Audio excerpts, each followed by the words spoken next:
Hi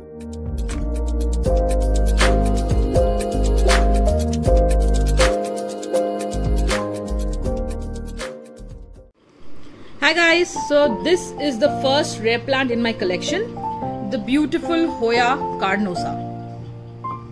I'm super excited for you guys. So this plant is native to Indonesia and Australia.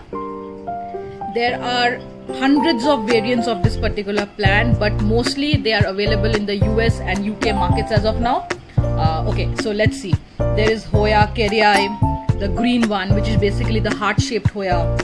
Then it has further two variants, the variegated one and the reverse variegated one.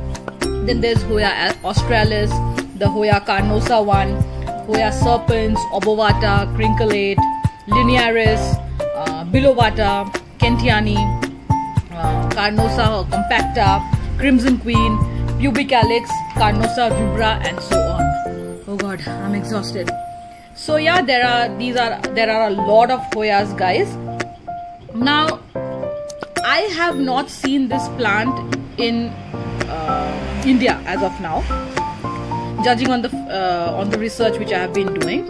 I have only seen this plant in one nursery in Bangalore, and that's where I got this cutting from. So they had just got a truckload of new stuff, and they were transporting them inside, and that's when this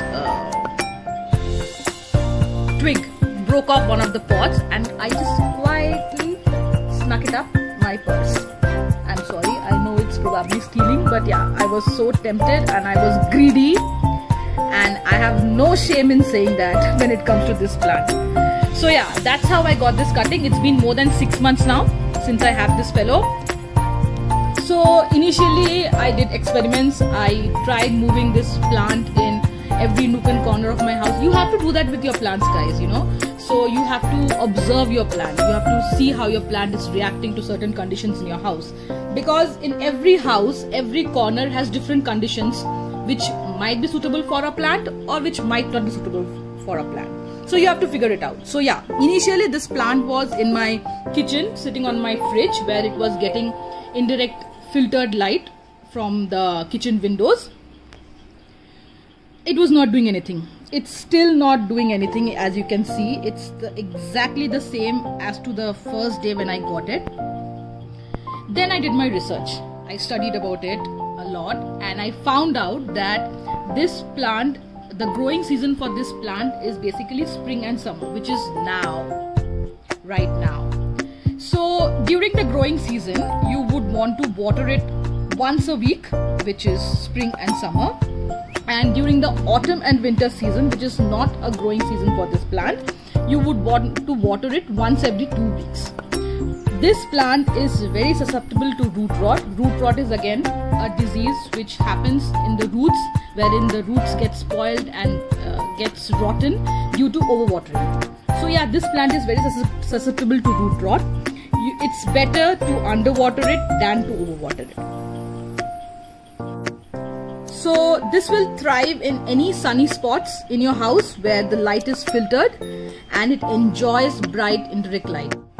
So these plants have beautiful flowers, guys, which range from a yellow to a pink to a white colors basically. Now every Hoya has a different time of flowering. Every Hoya has a different kind of flower. I will post a picture as in how does the Hoya carnosa flower look. It's beautiful. It comes in clusters. They are star shaped. It's beautiful. So yeah, if you want your Hoyas to bloom, you have to position it in a spot in your house where it will get as much as indirect light possible. I would say at least for 5 to 6 hours a day. If it's not blooming in that area where you have kept your plant, that means the plant is not getting sufficient light. Also, when your Hoya is root bound in its original pot, that's when it will prompt and it will stir up more and more blooms in your pot. When it comes to potting, similar to orchids, these plants perform the best when their pot is like a snug fit. You do not want to repot your Hoya soon. ever, until it becomes root bound.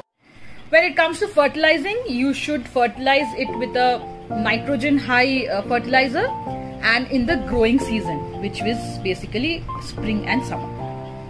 Now that's about the Hoya carnosa plant, guys. If any of you guys own this plant, do let me know, because as I said, I haven't seen this plant in Bangalore in anybody's houses. There's only one nursery in the entire Bangalore where I have seen this plant.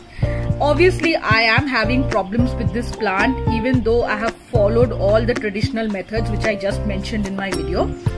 But if there is anything else which you guys can help me with for this plant to grow and ultimately bloom, please do let me know. It would be a huge help. If you are new to my channel, people, please do like and subscribe so that you can keep a tab on all the planty content I keep posting. Also, if you're not following me on Instagram, my page is An Eclectic Touch. Please do follow me there as well. I keep posting a lot of plant stuff on a day-to-day basis here. Take care. Bye-bye, guys.